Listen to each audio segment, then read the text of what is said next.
Bienvenue sur Tamas Champignons. Ici c'est une ferme à champignons en Bourgogne et aujourd'hui je vais vous montrer comment fabriquer un monotub. C'est une boîte en plastique dans laquelle on va pouvoir cultiver des champignons chez soi.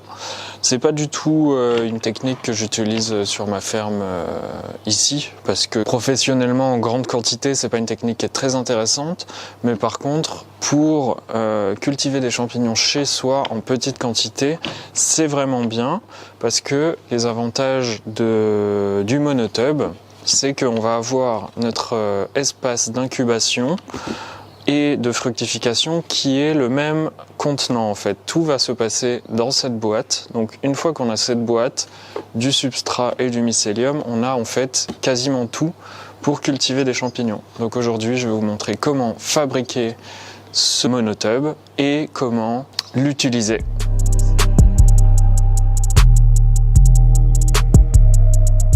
Pour commencer, il va nous falloir une boîte en plastique plus ou moins grande. Ça, c'est un peu le plus petit format que vous pouvez prendre. Après, ça sert pas à grand chose de prendre plus petit.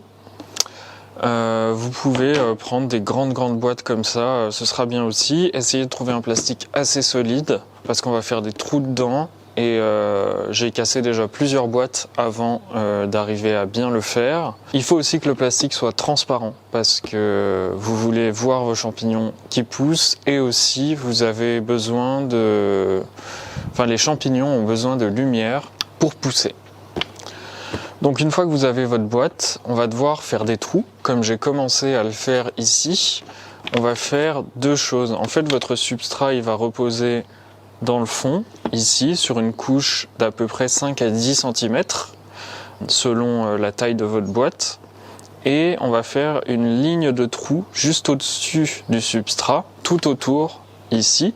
Et on va faire des grands trous sur le haut. Alors pour faire les trous, vous pouvez les faire avec la perceuse, avec un forêt à plastique.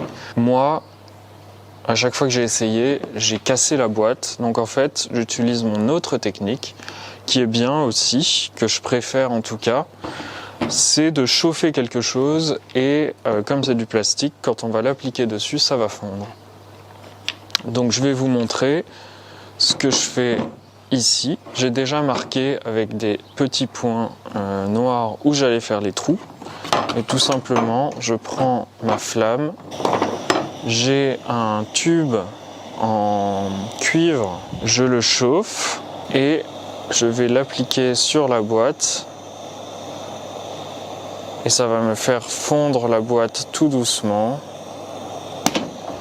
Et voilà, j'ai un trou quasiment parfait. Il faut juste que je revienne avec un cutter pour enlever les petits bouts de plastique en trop. Et voilà, et mon trou il est très bien. Et donc on va faire ça sur tout le contour de la boîte. Voilà la boîte terminée. Je vais vous montrer de plus près, voilà. J'ai des trous de ce côté-ci, ici, sur toutes les faces, des trous alignés. Maintenant, il va nous rester à faire ces gros trous. J'en ai déjà fait un là. On va en faire deux de chaque côté sur les faces les moins grandes. Alors vous allez me dire comment j'ai décidé où faire les trous. En fait, je me suis juste inspiré de ce que je vois sur des monotubs vendus commercialement par des professionnels. Je suis pas certain de l'emplacement où je les mets, mais je sais qu'une ligne de petits trous sur le bas et des grands trous en haut, c'est ce qui fonctionne le mieux au niveau des mouvements de l'air. Après, ça peut très bien fonctionner juste aussi avec des trous en haut ici et pas de ligne en bas. Après, j'essaye de cette manière-là. Vous êtes libre d'essayer d'une autre manière. En tout cas, il faut des trous pour que l'air circule. Donc pour les grands trous, c'est toujours pareil. Vous avez la solution de prendre une scie cloche. Il faut vraiment en prendre une avec des toutes petites lames spéciales pour le plastique pour pas casser toute la boîte d'un coup, parce que j'en ai pris une pour le métal et j'ai cassé 2 boîtes avant d'y arriver. Donc moi je vais refaire pareil, ma technique avec la chaleur, mais je prends juste un pot en verre un peu plus grand. Si vous prenez du verre, faites attention parce que ça peut casser tout simplement avec la chaleur. Donc moi, ce que je vous conseille, c'est plutôt de trouver une conserve de petite taille pour faire ça. J'en avais pas là, donc je prends un pot en verre, mais il y a des petites conserves dans les supermarchés. Achetez-en une et faites ça avec. Et voilà, mon monotub est terminé. Je vais bien sûr faire des finitions avec le cutter pour enlever les petits bouts de plastique. Et ensuite,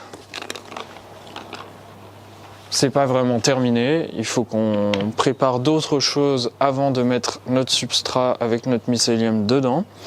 Donc je vais faire les finitions, puis on se retrouve tout de suite pour la suite.